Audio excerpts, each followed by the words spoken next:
Hello दोस्तों, good morning. Welcome है आपका आपके अपने channel path finder for net GRF channel पर।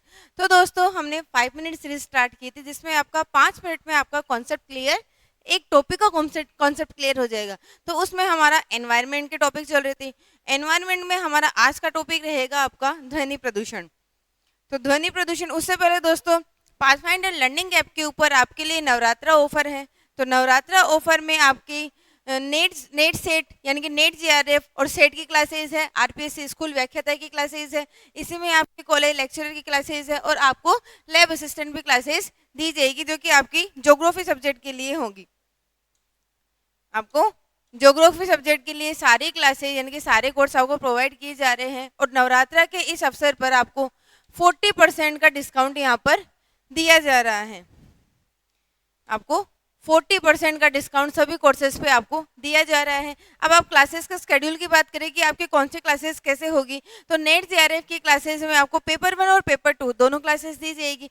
पेपर 1 का टाइमिंग रहेगा, फिर उसके बाद में आपको टेस्ट दिए जाएंगे, फिर आपकी ज्योग्राफी की 2 क्लासेस होगी। इस प्रकार से आपका पूरा शेड्यूल जारी किया गया है। फिर आप नोट्स की बात करें तो नोट्स आपको पेपर 1 के नोट्स आपको पीडीएफ फॉर्म में दिए जाएंगे, लेकिन आपके जो ज्योग्राफी सब्जेक्ट के नोट्स हैं वो आपको बुकलेट के फॉर्म में दिए जाएंगे, साथ में आपके होम डिलीवरी भी इसमें अवेलेबल है। और केवल आपको अगर टेस्ट सीरीज लेनी है तो आपको टेस्ट सीरीज भी यहाँ पर प्रोवाइड करवाई जाएगी, जिसमें आपके topic wise, unit wise plus आपके फुल टेस्ट तीनों मोड में आपके ये टेस्ट लिए जाएंगे और हर एक दिन यानी कि डेली आपके टेस्ट भी रखे जाएंगे, जिसकी टाइमिंग आपके सुबह 10 से 10:30 बजे तक रहेगी।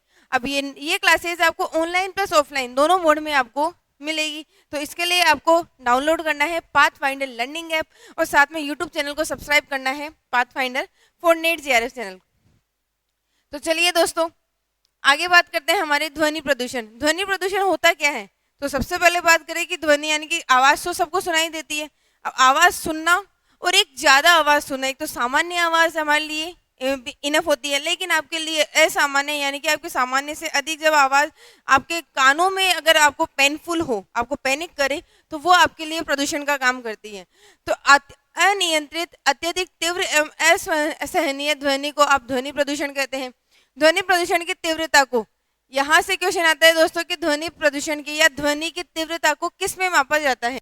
तो आपका डेसिबल के अंदर आपकी ध्वनि को मापने की इकाई मानी जाती है।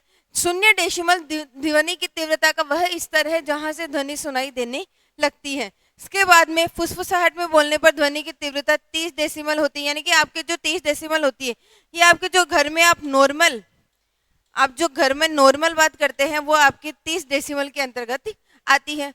फिर आ जाती है आपके वैज्ञानिकों के अनुसार 40 से 50 डेसिबल तक की ध्वनि मनुष्य के सहने लायक होती है और उससे अधिक की तीव्रता की ध्वनि मनुष्य के लिए हानिकारक होती है। अब ये ध्वनि के कुछ स्तर बताए गए हैं दोस्तों। इसमें सबसे पहले अगर बात करें कि सामान्य स्तर कौन सा होगा, तो सामान्य श्रवण की सीमा हो जाती है आपकी 20 डेसिबल, है ना, 20 डीबी हो जाएगी आपके सामान्य श्रवण की। फिर आज आपकी सेकेंड हो जाती है सामान्य वार्तालाप की, तो सामान्य वार्तालाप की हो जाती है आपकी 50 से 60 डेसिबल की।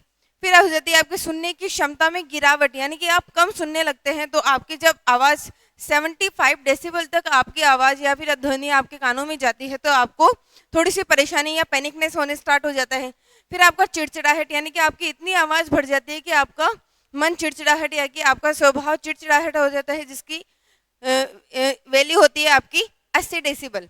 फिर आपकी जो मांसपेशियों में उत्तेजना होती है, यानी कि और भी अधिक जब आवाज़ गूंजने लगती है तो आपका वो लेवल होता है आपका 90 डेसिबल का।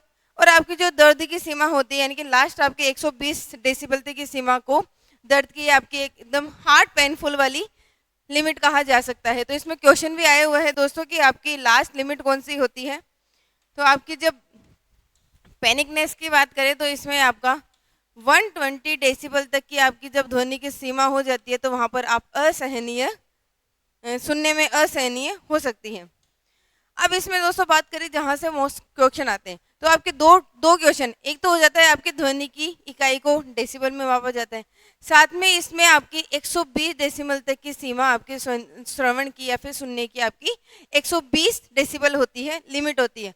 अब ये बोला जाता है कि कौन से क्षेत्र में कितनी रात और दिन में कितनी आपकी डेसिबल या फिर कितनी आपको सुनने की क्षमता होनी चाहिए। तो ध्वनि के कारण में आपका औद्योगिक, शहरी, अनियंत्रित और जनरेटर, इन तीनों के कारण होता है कि ये क्यों क्यों होता है। क्वेश्चन यहाँ से पुटअप होता है दोस्तों कि सबसे पहले तो औद्योगिक क्षेत्र में आप कितनी आवाज़ कितनी वॉल्यूम रख सकते हैं। तो ये हो जाता है आपका डे टाइम और ये हो जाता है आपका नाइट टाइम, यानी कि ये दिन और ये आपका रात में। दोस्तों दिन में थोड़ी तेज हो सकती है लेकिन रात में आपकी ज़्यादा शांति रहती है तो उसमें कम सुनाई देगी, ये आप इसे याद रख सकते हैं। तो अगर इंडस्ट्रियल एरिया की बात किया जाए तो इंडस्ट्रियल एरिया में डे टाइम होता है आपका 75 डेसिबल, है ना। फिर हो जाता है आपका नाइट टाइम, यानी कि नाइट में आपका 70 डेसिबल ही होता है आपका इंडस्ट्रियल एरिया में। सेकंड आपका कमर्शियल एरिया या फिर आपका व्यापारिक क्षेत्र होता है जिसमें आपका 65 डेसिबल तो होता है आपका दिन का और 55 डेसिबल होता है आपका नाइट टाइम। फिर हो जाता है आपका रेजिडेंशियल क्षेत्र, यानी कि रेजिडेंशियल एरिया आवासीय क्षेत्र में आपका डे टाइम होता है 55 डेसिबल तक का और आपका 45 होता है आपका नाइट का। फिर हो जाता है आपका साइलेंस जोन, साइलेंस जोन में आपका 50 तो होता है 50 डेसिबल होता है आपका डे टाइम का और 40 डेसिबल होता है आपका नाइट टाइम का। तो इस प्रकार से दोस्तों अब औद्योगिक क्षेत्र में आपको पता है कौन कौन से क्षेत्र आते हैं, यानी कि इंडस्ट्रियल एरिया होता है आपका, रिको एरिया होता है, ये सब आपके औद्योगिक क्षेत्र में आएंगे। कमर्शियल एरिया में यानी कि आपके जो शॉपिंग मॉल हो गए, आपके व्यापारिक क्षेत्र हो गए, प्रतिष्ठान हो गए, ये सारे आपके कमर्शियल एरिया में आएंगे। और रेजिडेंशियल एरिया में यानी कि आपकी कॉलोनीज हो गई, आपका गांव हो गया या आपका घर हो गया, वहाँ पर आपकी कितनी आवाज़ हो सकती है।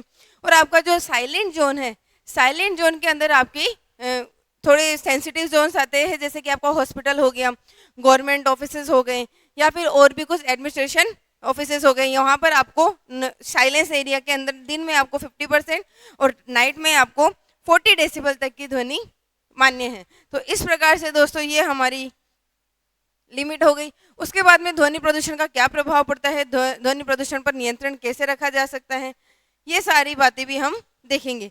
तो चलिए दोस्तों, ध्वनि प्रदूषण का प्रभाव यानी कि प्रभाव क्या क्या होता है, आपको इसमें क्या क्या इफेक्ट देखने को मिलते हैं। तो इससे आपका ब्लड प्रेशर इफेक्ट होता है, आपके सिर दर्द होना स्टार्ट होता है, आपको अनिद्रा जैसी बीमारियां भी उत्पन्न हो सकती है और नवजात शिशुओं के स्वास्थ्य पर ध्वनि प्रदूषण का बुरा प्रभाव पड़ता है, क्योंकि उनकी सेंसिटिव होते हैं वो, तो उनके कानों पर ज़्यादा प्रभाव पड़ता है। साथ में ये मनोविकार, चिड़चिड़ापन जैसे कारण भी इससे उत्पन्न होते हैं। अब इससे नियंत्रण कैसे रखा जा सकता है, ध्वनि प्रदूषण पर नियंत्रण यथासंभव लाउड स्पीकर का प्रयोग प्रतिबंधित कर देना चाहिए। जैसा कि आपको पता है दोस्तों कि आजकल रात 10 बजे के बाद में आपको डीजे बजाना अलाउ नहीं है। तो यही है कि दोस्तों नाइट के लिए आपके जो टाइम बताया गया है, जो आपके रेजिडेंशियल एरिया हो या फिर इंडस्ट्रियल एरिया हो या फिर आपका साइलेंस जोन हो, इन क्षेत्रों में आपका नाइट वैल्यू, आपकी नाइट वॉल्यूम कम बताई गई है। इसके अलावा दोस्तों चिकित्सालयों एवं शिक्षण संस्थानों आदि से 500 मीटर से अधिक दूरी पर ही ये सारे लाउड स्पीकर का प्रयोग किया जाना चाहिए। फिर घरों में रेडियो, टेप, टेलीविजन का प्रयोग कम आवाज़ में करना चाहिए। वाहनों के हॉर्न का प्रयोग भी कम करना चाहिए। इस प्रकार से ये सारे आपके जो नियंत्रण के कारक है, ये आप अपना सकते हैं। तो चलिए दोस्तों, आपके लिए आज का यही सीरीज़ है। इसमें आपको एक तो डेसिबल याद रखना है, इसके मापन किए गए। इसके बाद में ये 120 डेसिबल तक की ये असहनीय होती है और जो आपकी लिमिट होती है, आपकी जो इंडस्ट्रियल एरिया है, रेजिडेंटल एरिया है, कमर्शियल एरिया है, इसके अलावा आपका जो साइलेंस जोन है, इनमें कौन कौन से डे नाइट की लिमिट बताई गई है, वहाँ से आपके क्वेश्चन पुटअप किए जाते हैं। तो दोस्तों आई होप आपको ये सीरीज़ पसंद आई होगी। अगर आपको पाथफाइंडर लर्निंग ऐप के ऊपर ज्वाइन करना है तो आपको डाउनलोड करना होगा पाथफाइंडर लर्निंग ऐप, साथ में यूट्यूब चैनल को भी सब्सक्राइब करना होगा। इसी तरह से हम हमारी नेक्स्ट टॉपिक को भी डिफाइन करेंगे और इसमें जो भी आपको डाउट है, क्लियर है, तो आप कमेंट बॉक्स में भी बता सकते हैं। तो एक बार फिर से आप सभी को नवरात्र की हार्दिक शुभकामनाएं। थैंक यू दोस्तों, राधे राधे।